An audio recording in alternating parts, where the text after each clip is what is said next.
with. Hey, welcome to another episode of To Be Frank. Welcome back. We have my guest today, very funny, Zako Ryan. Thank you. What's going on, man? Yeah, that is our live studio audience. Amazing. We got Josh Kabaza behind the computer, fucking producing it up. We were talking about massage parlors. When I was in high school, I lived in East Side San Jose, and me and my dad rented an apartment from this guy, right? And he also rented the other rooms. It was like a house, so he rented the other room. Me, we're very poor, and he rented the other rooms, right? So the front half, these Asian ladies moved in, right? Yeah. And they had like this partition up from the kitchen into the front room because their front room connected to their bedroom, right? So it was just kind of like, oh, all right, whatever. We got the back half of the house. Like there was like a back entrance. It was a whole thing. One day, my friend in high school comes up to me and goes, "Hey, man, I think you live in a massage parlor." And I'm like, "What do you mean?" He goes, "Check this out." And he shows me a newspaper, and in the back where they have all the classified stuff, it says massages, and it was my address. And I'm like, no way. So then I start like paying attention, and I'm like, and I was like, no, maybe. And then I realized there's like a lot. Sometimes there'd just be guys, in our front room, but also I was so far in the back of the house because I would never notice, right? Yeah. I think if one Asian woman moved in with me, immediately I would think I live in a massage parlor. I was like in high school. I was like a freshman. I was also like dumb. You know what I mean? So I just never really. And then one day my dad picks me up from school and he goes, "We can't go home." And I'm like, "Why not?" He's like, we're going to go to the mall." And I was like, "All right, okay." And then we just were at the mall for like a while. And then finally we come back home and there's caution tape, police tape up on the front patio, and the window's broken and all of the Asian ladies are on the front porch getting arrested. How many Asian ladies are there? There was like 3 Asian ladies. Oh, man. Yeah. And then it turns out that there was a massage. Business was good. There was a sex massage parlor. And apparently my dad he didn't know, well, I guess he kind of knew, but he got stopped. I bet he did. Damn, he lived at the massage parlor. He got stopped on the way to work because he worked at like Safeway and he worked late nights. So they stopped him and he said he got pulled into the police station and they were like, "Hey man, like, you running this thing, like blah, blah, blah." Because he was like a big Mexican guy and he's got like the fucking mustache. So he's just like, "Nah, man, I'm just a single dad that drinks a lot and can't save money." Like he was like, "Dude, I swear to God, like me and my son just rent this room." And then they're like, "Is your son in on it?" And he's like, "No, he's not fucking him either. He's kind of a virgin. He collects Pokemon cards. Like he's not." He's like, "Trust me, I wish you would." He's like, "It solidified a few things, a few questions I have in my mind." You know, he does theater. It's a whole thing. Yeah. Oh, wow. So they were like thinking he was like the pimp. They thought he was the pimp. Yeah. Something. So they interrogated him, blah, blah. He was like, "I fucking work at Safeway. Like, I swear to God, like, he's like, I don't know what the fuck's going on."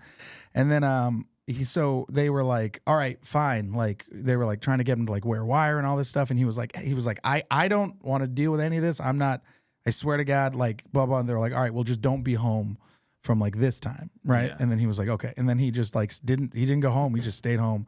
Or we stayed at my grandma's house, which was a few blocks away. Yeah.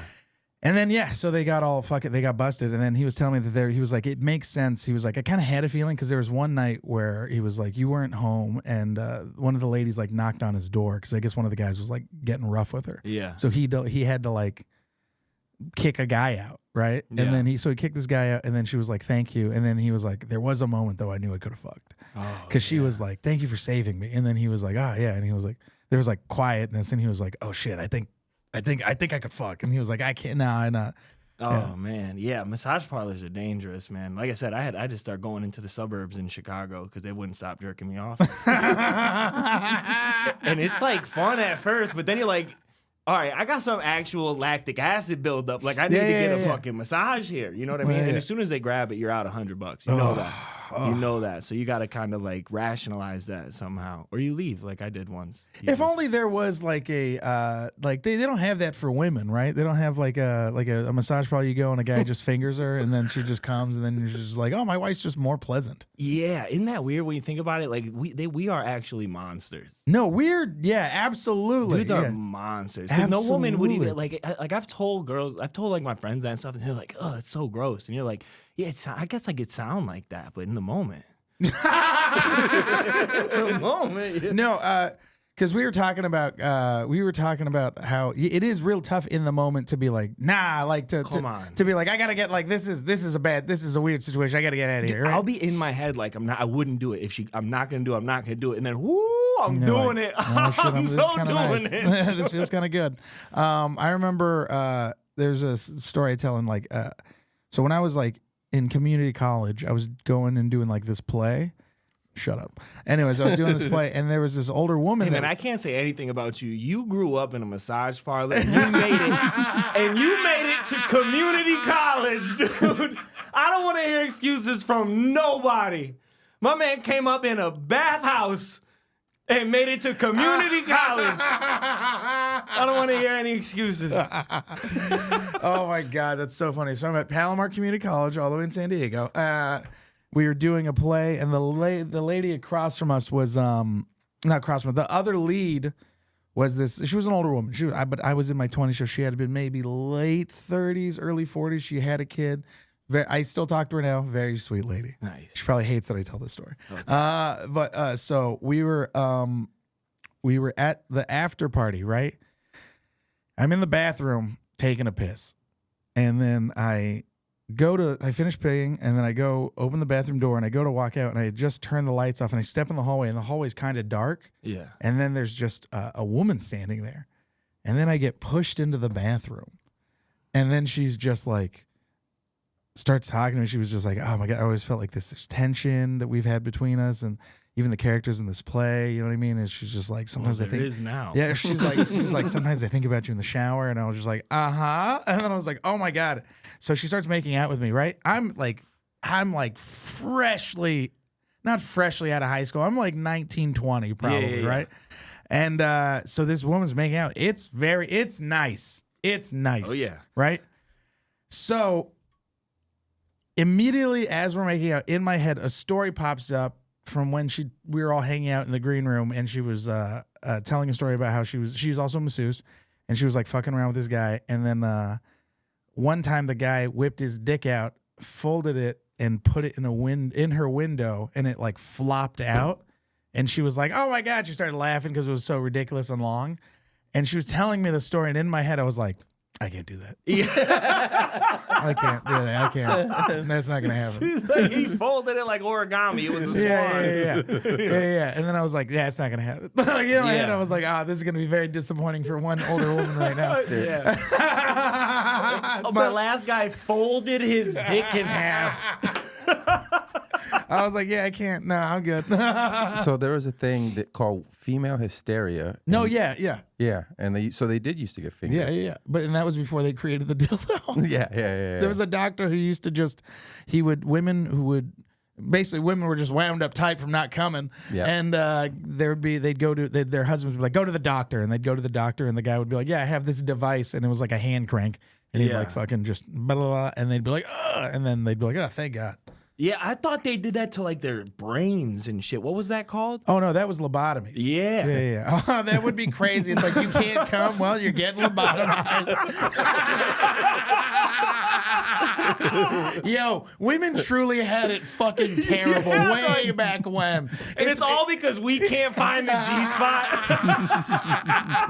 Yo, listen, something must be wrong with this bitch.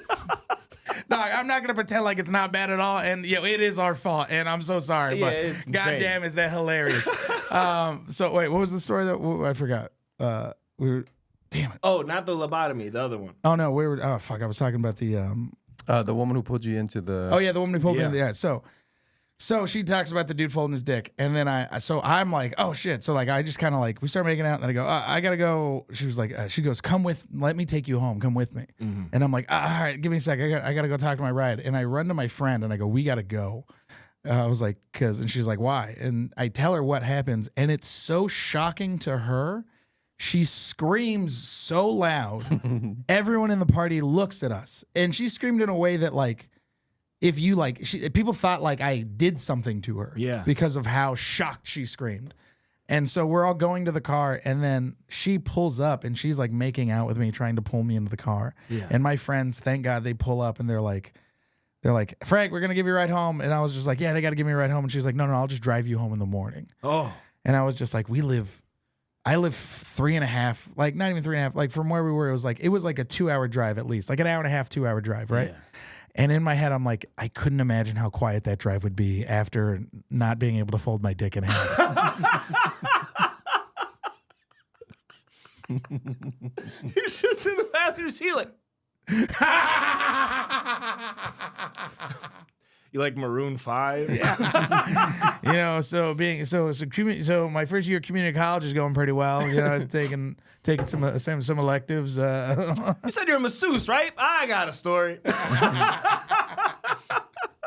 But yeah, so I mean, that was the one where I was like, I got it. Pulling the ripcord. I can't. Yeah. Yeah. I thought my parents had a slave. Oh yeah, I remember you were telling me about this. Yeah, I'm not even kidding. Okay, my stepdad's Puerto Rican. My mom is a bunch of European stuff, right? Yeah. So I go down there. I'm visiting. I'm probably 24 years old. I'm about to graduate college. I was in the Air Force. That's why it took me a while. I'm not 24, about to graduate college. I'm not 7 years into fucking college here. Fuck you, community school.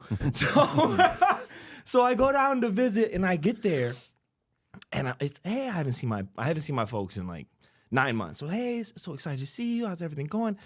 And I look through the back window, and I just see this Mexican dude walking, and I'm like, Pop, who the fuck is that? And he's like, huh? And he just skips past it. I'm like, no. I'm like, Mom, who's? There's a fucking Mexican guy out back. And she's like, first of all, he's Guatemalan. I'm like, okay, but why is he here? Why is he home? I'm home now. And she's like, oh yeah, he does some stuff around the house. He sleeps in the back in the garage. Don't really talk to him. I'm like, what the fuck? Because in the garage, all that's in there is my stepdad's motorcycle. So I'm like, okay. So I'm like, what's going on? So I go out there, and he's nowhere to be found. I look through the window. There's just a mattress on the floor right next to my stepdad's motorcycle.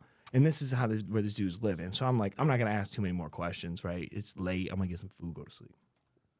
Next day, I don't see this guy nowhere. Well, actually, that's a lie. I wake up in the morning, he's cutting the grass. And after about noon, I don't see this guy nowhere, right? Next day, I don't see him. I'm thinking his job's done, right? Last day I'm in town, we're having a bonfire out back. Everyone's out there. We're just cooking up food, having drinks. This guy comes running through the backyard with a shaved head. Now, he used to have a whole set of hair. That's all I knew about this guy is he had some hair. He comes screaming through the backyard with bald head, running into the garage. Everyone's looking at each other. No one's really saying anything. We're like back to the hot dogs. I'm like, something fucking weird going on. He runs out with his book bag, leaves. So my stepdad goes inside. I'm looking at my sister like, I gotta go figure out what's going on. So I go inside. My stepdad's out front talking to him. I wait for my stepdad to come in. I'm like, dude, you gotta tell me what the fuck's going on. He's like, oh yeah, that guy? You'll never see that guy again. And I was like, what happened? He was like, so he's been looking through the neighbors' windows because their daughter just came home from college. Oh, shit. And they called the cops, and they said they were looking for a Mexican with long hair. And I was like, well, first of all, that dude's Guatemalan.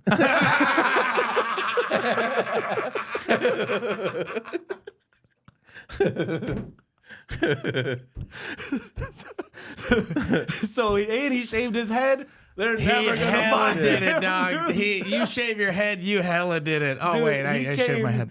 Screaming back, but like 45-year-old running, where it's like not really good. It's just a little faster than the. Yeah. But you knew some shit happened. Yeah, man. But no, for real though, like when that dude shaved his head, it's like yeah. It's like when Britney Spears shaved her head. When they were like, they're taking the kids away, and then she shaved her head. I was like, oh yeah, whatever they're talking about. They definitely like that's for sure. This dude, that means they saw him, and he knew that they were gonna call the cops because he had long hair. Dude, he had a lot of fucking hair, long fucking curly hair.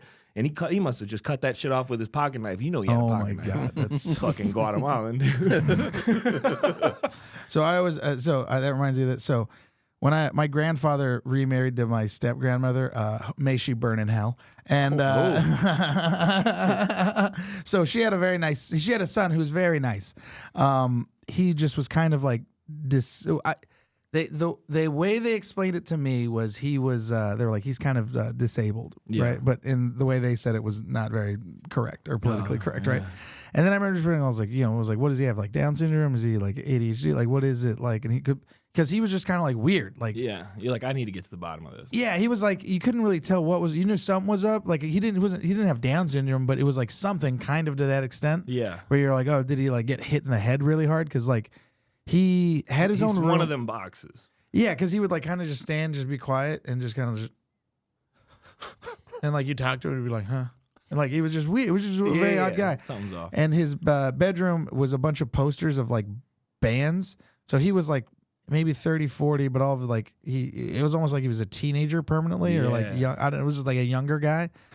And I remember like finally like a couple years ago, I asked my mom, I was like, what was up with him? And she goes, I was like, or not, I didn't ask him what was up with him. I had mentioned in conversation about how he was mentally disabled. And my mom goes, oh, he's not mentally disabled. And I was like, well, what happened? She goes, oh, he's suffering from PTSD. And I'm like, what happened? She goes, well, he used to be a police officer in Mexico. And then the cartel got him and his partner and killed his partner in front of him. And then they made him watch. And then he came to America. And then I was just like, and no one did anything? No one was like, we should put him in like mental, like make sure he's cool. They were just like, nah, they just put him in a room and he just was like, they just gave him a bunch of band posters. Yeah. Like how you put in you make like you get a lizard, you put him in like a tank, and you make like you're like, this is what his like world would look like, you know what I mean? So like, I guess this is what teenagers like. Yeah. They send him back to like how old he was before he wanted to be a cop. But a bunch of Pokemon cards and some band posters. Get out of our face. What's wrong with that guy? Oh, he used to be a cop. Oh, dude, I was like, they told me that. I was like, what the fuck? Oh, but also, man, liven up. You made it. You know what I mean? Like, dude, you survived. What are you so sad about? Dude, I was like, holy shit, dude. That's crazy. Yeah, man, that was fucking wild. I think about that often, like, not too often, but once in a while when we're talking about it specifically, I think about like how weird it'd be to be a cop. Like just every day, just fucking what's about to happen now. It would suck. Dude, it would suck. Also, it's like I remember my dad's best friend was a cop in Gilroy, and he grew up like with my dad. Yeah. And he was one of those cops where it was like, oh, like he knew the community, he did all this stuff, he knew the kids growing up, like blah, blah. So like cops like that, where it's like they're from the community, I've always like respected. I know it's weird to be like, I respect cops, especially in this day and age, but no, dude, I know what you're talking about. Are you kidding me? Like when I grew up, the cops around my place, like everybody knew them, everybody liked them. You see them in the grocery store. 100%. Hey, what's going on? Yeah. And then there was this like, it feels like there's been this shift of like the cops that police are not from the neighborhood. Yeah. And that's always like tougher. Yeah. Yeah. But it's like, you got to imagine, it's like hard now. Oh, right? God, it's got to be fucking how many terrifying. more cops there are now than like there used to be? Yeah. Remember there was like a sheriff who was like the guy. Yeah, one like sheriff. If crime was happening, you call him, but he'd be at home on the couch like, oh, I got it. Like there's no other crime going on, one at a time. How was the week? We had 2 crimes this week. What? Do you ever see do you remember, you watch Heat? No, I didn't watch it. So have you seen Heat? Mm-mm. So there's a very famous scene in Heat where it's like a shootout that happens from the bank. It spills out into downtown, and then they like run off to like the airport, right? Yeah. It's one of the best. If you get a chance, watch Heat. It's one of the best movies ever. Yeah. It's that scene is kind of almost based on a real thing that happened in I want to say Studio City, or at least northern Hollywood in LA, and it was pretty much the first bank robbery where people wore bulletproof vests and had armor piercing ammunition and assault rifles. Okay. So it was like the first time the cops ever had to They were like outgunned. Yeah. So like it's a crazy documentary. If you get a chance, but you should check it out. I can't remember what it's called, but they talk about how like shit starts popping off. The cops come. I've heard this story. And they're trying to go with just pistols, and they had to go and like break into like gun stores that were around the neighborhood to just armor up and then take guys out. Yeah, man. Fucking crazy. That is crazy. No, dude, are you kidding me? I respect cops, dude. Like I know there's like it's obviously we're in a bad place, and like you hear all the bad stories and shit, but like, dude, someone breaks into my shit, I'm calling the cops. I live in Austin. I've been here for 2 months. I've called the cops twice. What are you talking about? Like, you need these guys. It's so funny. It's so funny. It's like, up, Frank's changed. Yeah, dude. Oh man, I just want the good ones. You know what I mean? Like, well, Patrice O'Neal also had the funniest fucking joke where he was like, "Yeah, I'm black." He was like, "But I love cops now." He's like, "I have money." He's like, "I have things to protect." So yeah, I fucking love the cops, dude. That shit made me laugh so fucking hard. Yeah, that's my goat, man. I guess it's more. Yeah, me too. I love that dude. Him and Geraldo are like my two big. Elephant in the Room is my favorite special of all time. Me and my dad when we go on road trips. So what I'd love to do, and feel free, anyone hearing can steal this. I would mix comedy albums with music albums I liked. So it would go music track, comedy album, or comedy track, music track, comedy track, music track. Yeah. And it's just like a fun road trip. So you get to hear good music and then it'd be interspliced with just like really funny stand up. But Patrice O'Neal was one of my favorites. Elephant in the Room. Was it Chronicles of Patrice or the Mr. P? Mr. P was a great series. Yeah. I even loved when he used to do, what was that television montage? Around the Net. Was it Around the Net? Web Junk. Web Junk was fun. Dude. Web Junk, he somehow made Web Junk fun. Yeah. Because I remember anybody else that was on there, I was like, it's whatever. But when Patrice was on Web Junk was great. He was so good. Yeah. And Dirty, what was the show he did with, what was the late show he had? It wasn't his show. I'm having a complete. Shorty's Watching Shorties? No, not Shorty's. Well, he was on that too. Like, Shorty's Watching Shorties was phenomenal. Yeah, the cartoon. It was like their late. It was with Colin Quinn. Colin Quinn was on it. Was it it was Rough Crowd with Colin Quinn? Yeah, Rough Crowd was the best. Rough Crowd was amazing. Yeah. Amazing. I feel like you don't get a lot of that anymore. Well, I guess you still do with podcasts, but even then it's like that was such a good. I mean, Green Room with God, what's his name? Fucking shit, I can't remember his name. He's a very famous old comic. Yeah, I'm gonna. We don't get too much of that stuff anymore. It was like a comics SNL type, but with just like the hang almost, or like not SNL, but like a late night. Yes, like just like comics. Yeah, almost like a peek into like the world of actual comedy. Yeah, how much do you think like the actual? I don't think there's ever been like. I mean, Crashing was probably the closest. Insomniac, close, I guess. But it like episode 2, he was like crashing with like famous comedians. Oh, that's never happened to you guys? That's insane. That's never happened to you guys? That's crazy. I remember in Chicago, headliners were like, "Hey, anybody got a car can open for me." Yeah. I was like, okay. Yeah.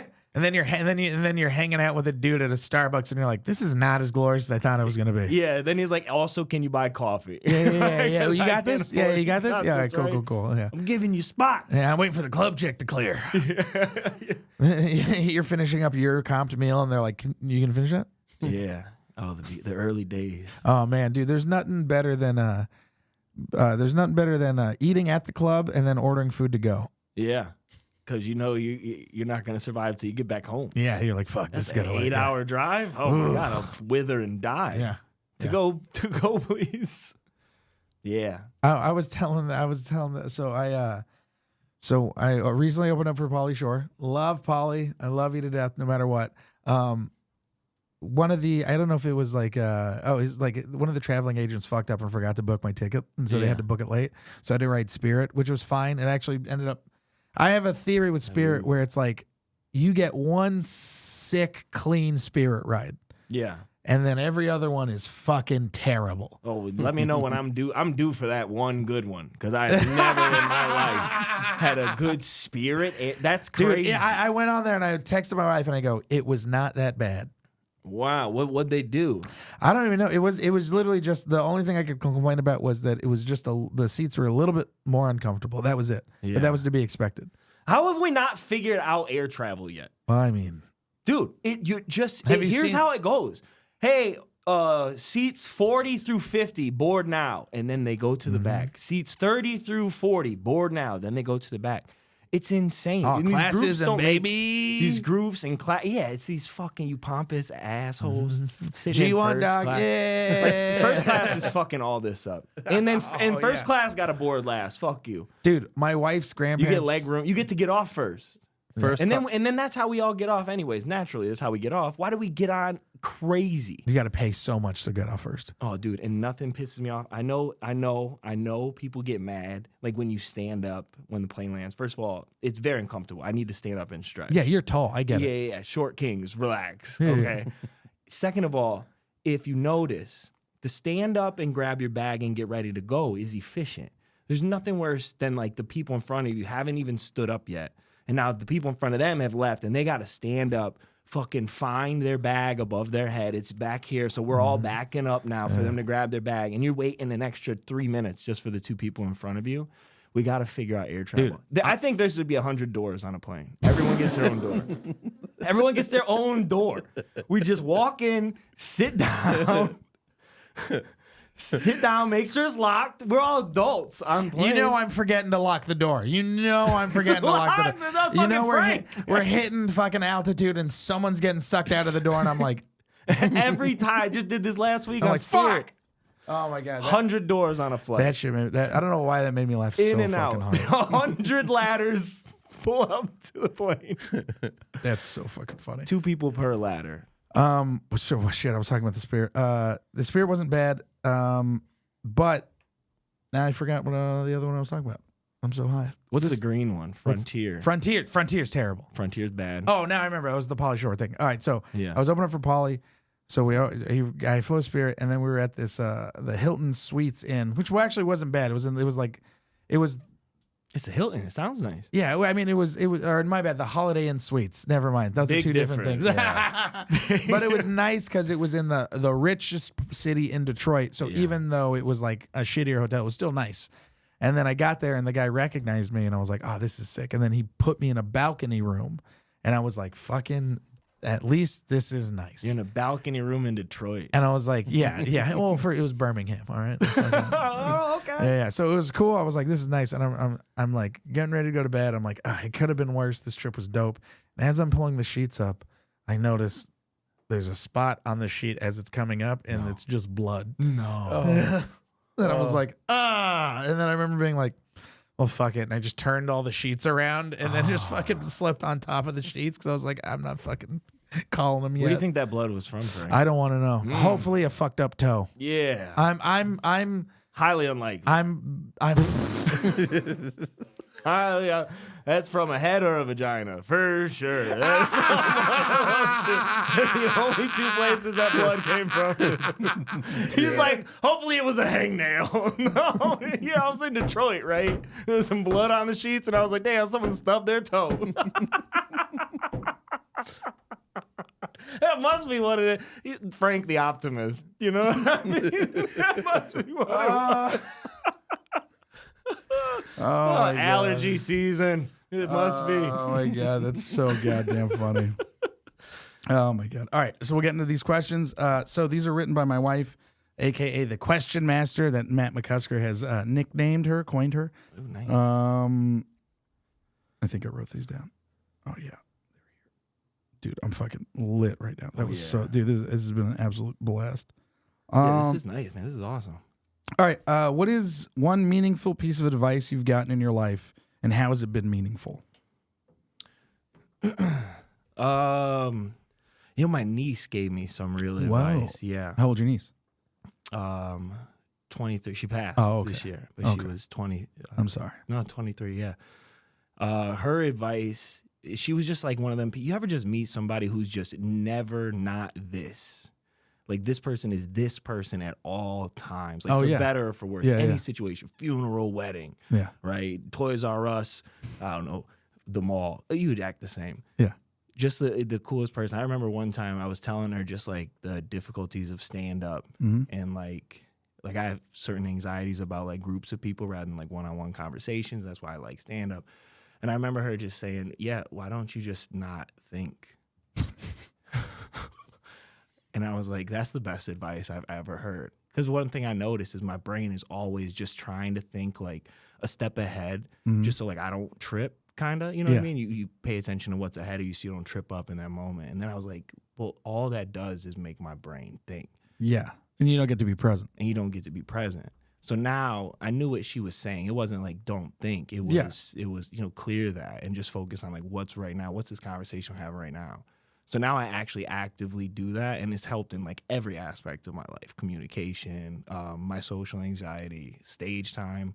Right on stage, it helps with like crowd work, or you start talking to somebody in the crowd. You're not thinking about what's going to happen further after this conversation. You can be like right there in the presence. Yeah. Helps with my memory too. Mm-hmm. I thought I was having early onset dementia, man. No, I really, yeah, I was I get just thinking too Yeah. much. A lot of it is just thinking too much. Yeah, overthinking. And I think you can tell too when you're on stage and you start to like, when you're not present and you start to like think of like, all right, what's my next joke? Or at least I do. Like, I will feel myself start to like, almost like take a step away and like start like looking up in my brain, being like, all right, what's the next thing? And then all of a sudden you're not driving. Yeah. You're not like focused. And those are always the worst sets. It's just like that connection, right? That removal of connection. And sometimes it is just that step back, step forward.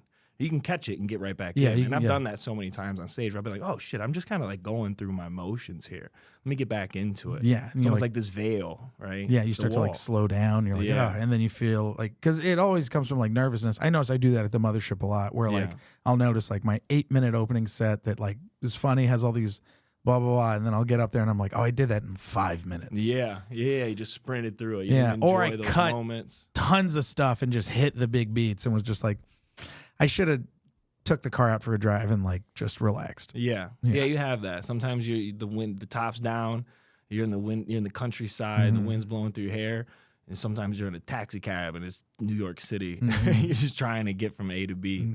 But yeah, the convertible ride's always nice, man. And I've always thought, I think if it was comedy related, I think the best piece was stop trying to immediately get a laugh and focus mostly on connecting. And when I started doing that, it always was like when I first started, every comedian would tell me, get that laugh quick. Let them know you're funny. And so that's what you focus on. And then more and more, like organically, I would be like, okay, this joke only works if you know who I am.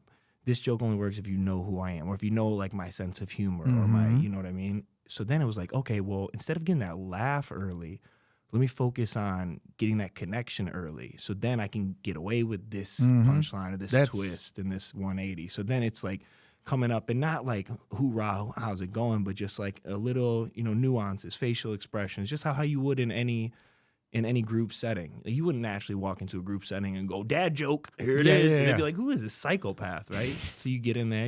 I know a few of those guys. Yeah. So yeah, that connection early on rather than that laugh. And who does it so well? One of my favorite comics right now, Ali. Sadiq? Ali Sadiq. Oh yeah, he's so good. He does it so well, man. He walks up to the mic, grabs the mic, lulls you into this bubble, and where you're like, at first you're like, where's it going? And then you forget it's going still, that you forget you're wondering where it's going, and then boom, boom, boom, punchline, tag. And none of it works without him letting you know exactly who he is in that bubble. Because some of his jokes are insane. I mean, he's in prison. It's all about like he's in prison, what he did in prison. It's where if you just go up and you're like, yeah, I sold heroin and shit. People be like, this guy's insane. But that lull you right into it and then popping it. That's what I like. Yeah, Byron Bowers is that guy for me. He's just so fucking just like just clean with it. And I've always had this. It's like you never. It's very. I think like there's like 3 like black aloof guys. Yeah. Right. Where it's like it's very hard to pull that off. You see that a lot in like East Side white comedy. Yeah. Right. I think like him, like Deion Cole's so fucking funny when it comes to like those one-liners. Like I mean, oh my, and it's crazy to see guys like that pull it off because they're so fucking good. And I just feel like you never get to see a lot of that. And I appreciate that style. But Byron's one of those guys where he goes up, he's slow, he'll say ridiculous shit, and then he'll do like a one-liner, and he'll say some shit that just comes out of left field, and you're like, what the fuck is this? When's this gonna connect? This is crazy. He had one of the funniest jokes I've ever. He can't remember the bit, but I think the premise was something where he was just like, my spirit animal's the AIDS monkey. He had a whole fucking long bit about, but dog, it was one of the funniest things I've ever heard him say. Dog, he was just, and he has a great This Is Not Happening story. Yeah. On YouTube or on Comedy Central with Ari Shaffir's. Yeah. Oh, what a great show that was. Dude, that was great. Ari Shaffir, man. That was a great thing going there. Did you ever watch The Amazing Racist? No, I haven't seen it yet. I haven't seen it yet. I've seen all the clips surrounding it too. I haven't seen it yet. Is it amazing? I mean, my friends showed it to me in high school, and I remember laughing my fucking ass off, but knowing it was wrong. Oh, I'm thinking you're talking about the new one that just came out. Am I racist? No. The Amazing Racist. Racist. Am I racist? The Amazing Racist. Is it a question or a statement? The Amazing Racist. No, I haven't. I don't even know what that is. So it was like a YouTube prank show Ari Shaffir did. One of the ones he did. It was he went to Home Depot and he hired a bunch of workers outside, and then he drove them to INS. Okay. Okay. So he gets to the parking lot and they all just fucking jump out of the truck and just fucking dip, dude. It is so fucked up. And but I mean, this was the 2000s, so it was fine. And that's where that Guatemalan. And then like he does, I think he goes into a Chinese, just truly like horrendous bad stuff. But dude, it made me laugh so fucking hard. It's still kind of and it's amazing that was. Is he wearing this?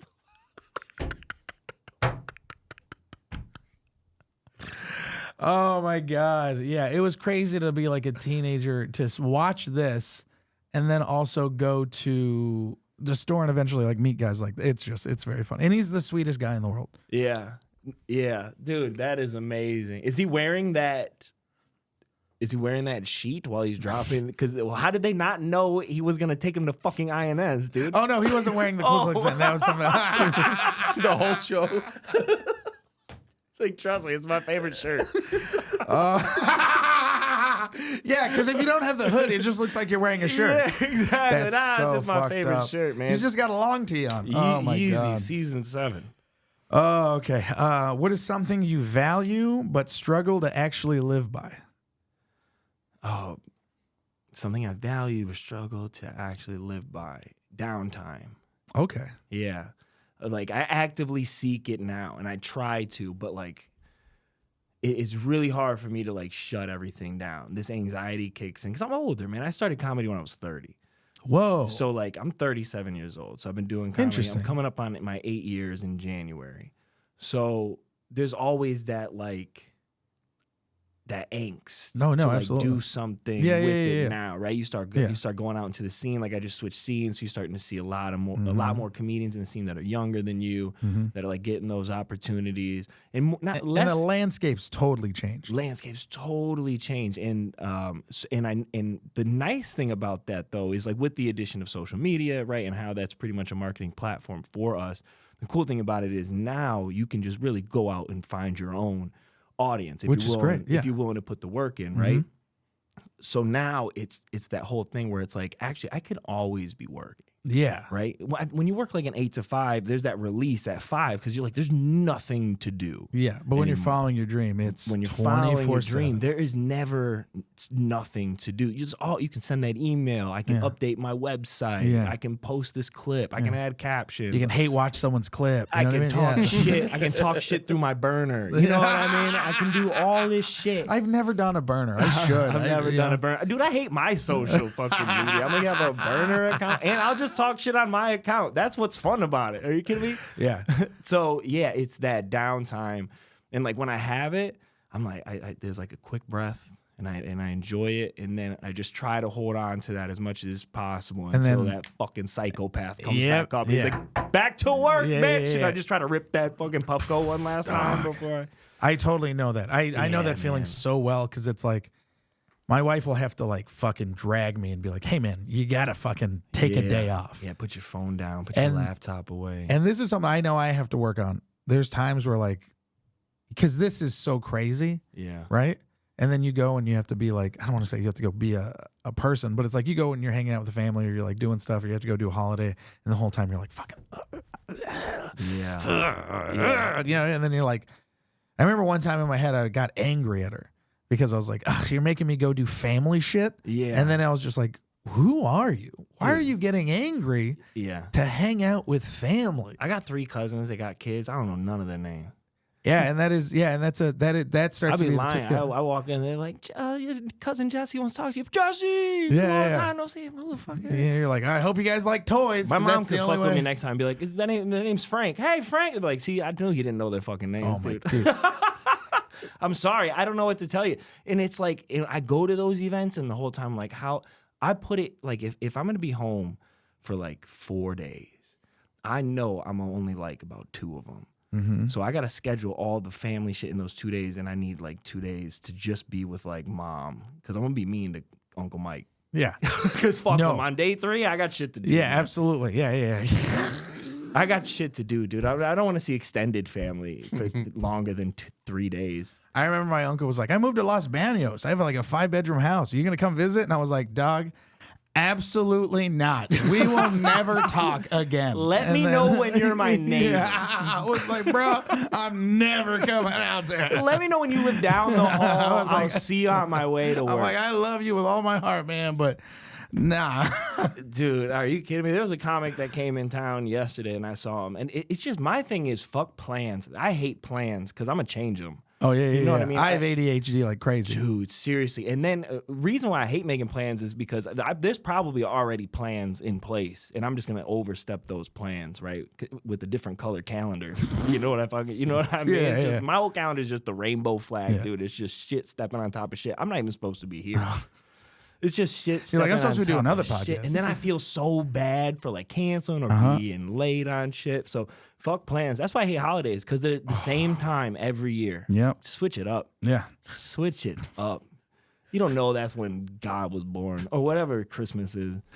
Whatever Christmas is, you don't know. What kills me now is like when I'm around my siblings and like I'll call my mom and I heard her say this and it fucking crushed me. And it was like I came to visit, right? And we were like hanging out and stuff. And then my sister put my mom on speaker. Yeah. And my sister's like, yeah, Frank's here. We're all hanging out. And my mom was like, oh, is he? And I was like, is his 30-minute time limit running? And I was like, Oh yeah. That leg's gonna start tapping. And then I'm like, I'll stay for an hour and a half. I'll grin through it. Oh man, having dreams sucks. Yeah. My God. I think about it all the time, Frank. Like how jealous I get jealous sometimes. I got one buddy who's married, got 3 kids, about 4 mortgages he can't afford. From the outside, it looks like it's on fire. Yeah. But you call him and he's like, he means it too. He's like, I love my house, love my family, love my kids. This is the life I always wanted. Yeah. Now, in my head, I'm like, I wish. Yeah. Because I would have drove off a fucking bridge by this point if that was my life. Are you kidding me? Are you insane? You got 4 mortgages. You can be in 4 places at once. If I'm not there, I'm wondering why I'm not paying for it. Sometimes I'll drive my car just to fucking drive it. Yeah. Burn some gas. Just to burn some gas. There's I don't know who told me this, but I remember this story. And it was a story about this band it was a famous band. They were landing for a show and there was like snowing. So they had to like go to another airstrip and then they had to like trudge like a mile to this fucking like to the road so they can get to the fucking like show and hop in the car, all this shit, right? So they have all their instruments. Yeah. They're like trudging through the snow and they pass by a house, right, in this field. And they look in and it's like a whole family eating dinner. Everyone's surrounded. Everyone's like having like a nice moment. And the band's all sitting there cold, wet. They're holding the instruments. And the guy turns to the other one and he goes, can you imagine people live like this?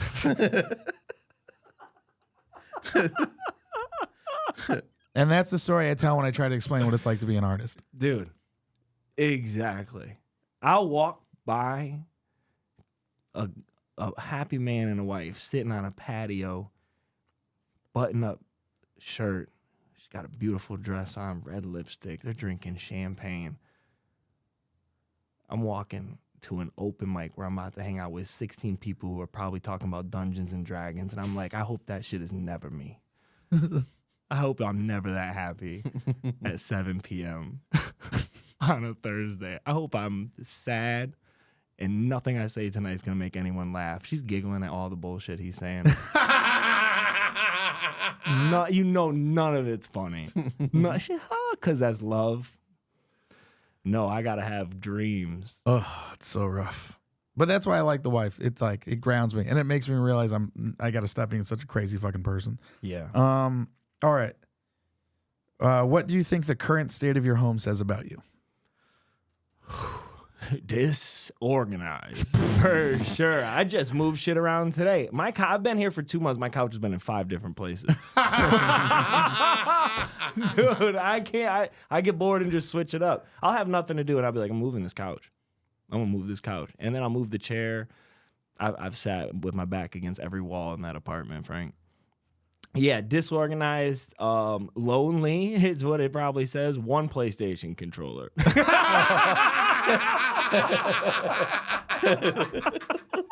If you come to my house, I'm playing zombies.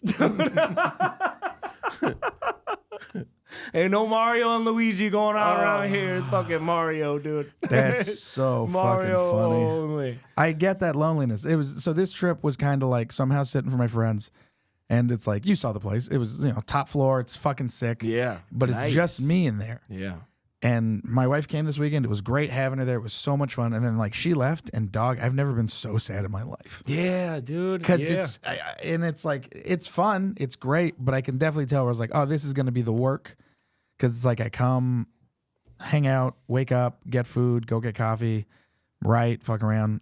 Really, it's smoking dabs back to back to back to back. I was waiting for the work part to start. Yeah. Like, then you gotta go to work. I gotta get high. I gotta get food. I gotta get high so I can get ready. Yeah, and then I get it. You're right and all that jazz, and then you do the spots at night, and it's fun. But also, it is like, it is kind of lonely during the day. Like you can hang out with people and it's fun and stuff, but it's like, God, I miss my fucking life. Yeah, it does. It gets lonely during the day, especially when like you got a bunch of like. That's when you got to do the admin shit and all the stuff that you do. Yeah, all your least favorite shit about stand up, the edits. I gotta listen to my sets and all that shit. You gotta cut a clip.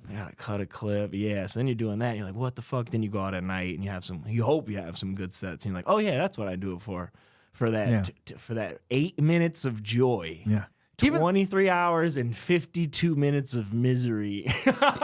Even the bad sets, I'm fucking like, you know what? It could be worse. I could be back at Starbucks making fucking coffee. Oh, yeah. I was just telling somebody about that, too. You just get to a point where you've been doing this so long that the bad sets aren't like, you're not going home like, I hate it. You're like, I still appreciate like the opportunities and what I get to do. Yeah. You know what I mean? Yeah. And it doesn't seem like, I think at the beginning, the reason is because everything feels like an audition. Yeah, everything feels like it matters so desperately. You're like, someone sees that I'm not funny, they're going to think I'm just not funny. Or if I have one bad set, whoever's watching is not.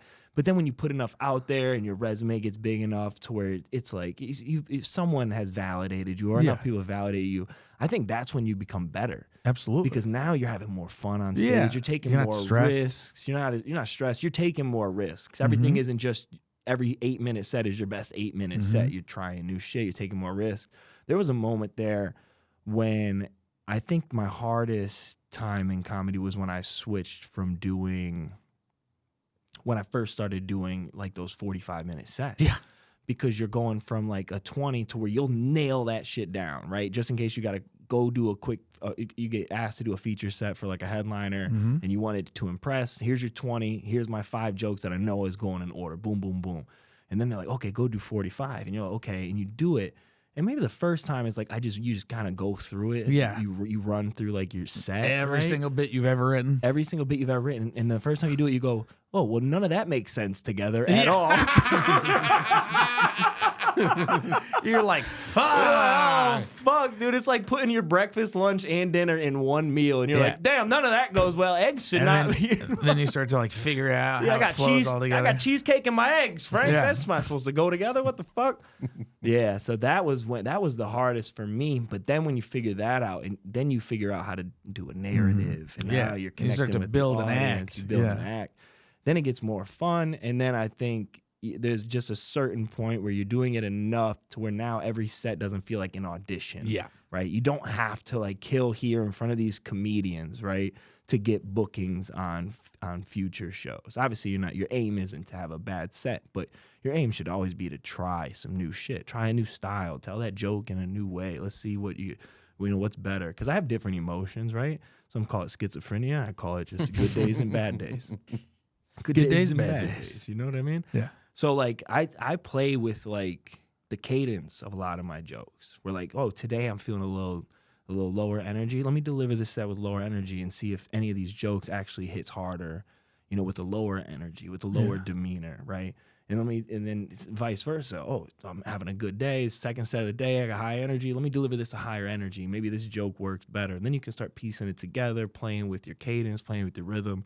That's like my favorite part, is playing with like the acoustics of the set. How's the acoustics go? Because I like delivering my set when I like listening, and sometimes I'll even ramble, and then you hear it, and that's when you drop, right? And just try to like hear it.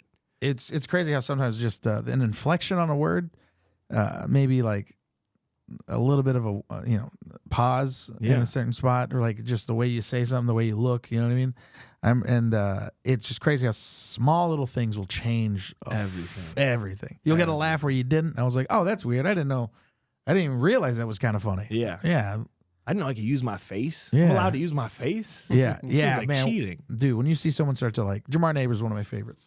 When he would like, I see him do act outs and I'm like, he thinks in a whole different kind of level. Yeah, man. I love Jamar. Jamar, I came up in Chicago, so act outs are just part of it. Like the people who taught me how to do stand up, I thought everyone was doing act outs. I thought fucking everybody's doing act outs, and that's one of the big differences.